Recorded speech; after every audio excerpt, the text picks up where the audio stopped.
Picture this, you're standing on a mountain ridge, thousands of feet above sea level.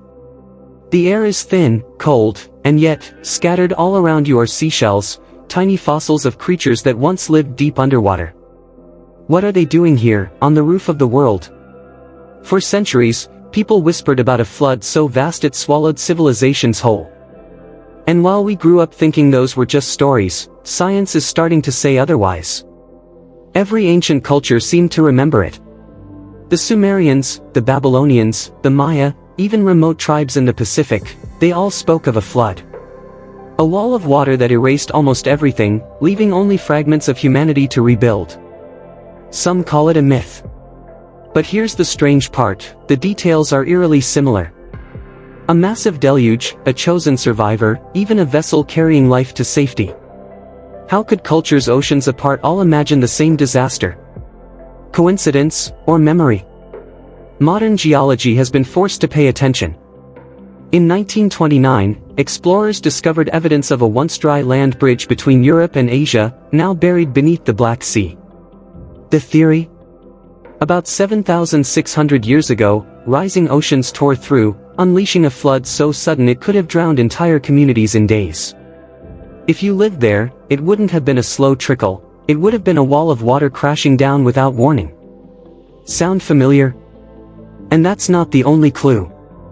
In 1993, scientists drilled deep into the Greenland ice sheet. What they found were sudden, dramatic spikes in ancient sea levels, carved into layers of ice like pages of a history book. These weren't gentle rises, they were catastrophic surges. The kind that could swallow coastlines in weeks. Suddenly, the old stories didn't sound so far-fetched. But here's where it gets even stranger. Fossils of tropical plants have been uncovered in places like Antarctica. Entire mammoths, perfectly preserved in Siberian ice, with food still in their mouths, as if they were frozen in an instant. What kind of event could cause such sudden devastation? Was it a shifting of poles, a comet strike, or a global flood? If you're thinking this is just about Noah's Ark, think bigger. In Hindu mythology, Lord Vishnu warned of a flood and sent a giant fish to tow humanity's savior to safety.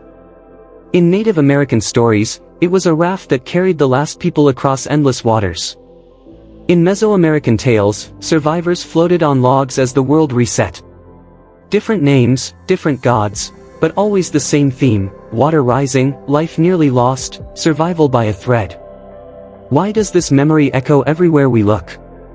And here's something that rarely gets mentioned: the ocean itself holds a record. Beneath the surface, marine geologists have found drowned forests and riverbeds stretching for miles.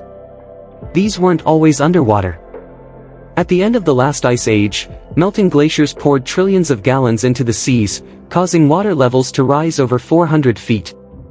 Imagine entire coastlines, villages, temples, cities, swallowed whole, leaving nothing but silence beneath the waves. Now here's the chilling part.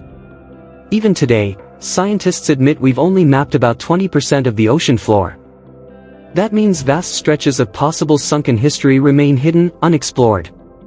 Could the ruins of those mythical, flood-washed civilizations still be waiting for us, beneath the tides? Some researchers think so. Off the coast of India, divers found strange stone structures that don't fit with known history. In the Mediterranean, submerged ruins hint at once thriving towns. Are these echoes of the same global event? And if the flood really happened, what else from those ancient myths might we be missing? Think about it, we live in a time where sea levels are rising again. Islands are disappearing, shorelines are shrinking, and cities are building walls against the ocean. What if those old stories weren't just memories, but warnings? The question isn't whether a great flood happened. The question is how many times, and whether humanity remembers enough to prepare when it comes again.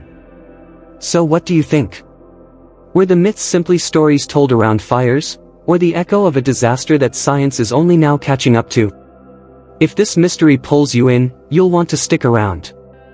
Because the deeper we dig, the more those ancient voices sound like truth. And we've only scratched the surface.